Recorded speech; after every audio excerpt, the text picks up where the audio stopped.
బిడ్డలకు అంటే మమత రాజేష్ ఏం చేయాలి? తన కుమార్తెకు ఏం చేయాలట? నీవు నీ కుమార్తెకు వాటిని అభ్యసింపజేసి నీ ఇంట కూర్చుండినప్పుడును, త్రోవలో నడిచినప్పుడును, పండుకొనినప్పుడును, లేచినప్పుడును వాటిని గురించి మాట్లాడవలెను. ఎక్కడ గ్యాప్ ఇలా, ఎక్కడ కూడా అవకాశం ఇలా.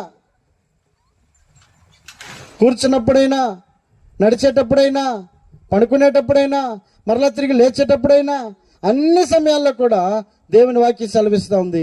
బిడ్డలకు దైవికమైనటువంటి మార్గంలో నడిపించుకోగలిగితే ఆ బిడ్డలు ఆశీర్వాదకరంగా ఉంటారని దేవుని వాక్యం సెలవిస్తూ ఉంది.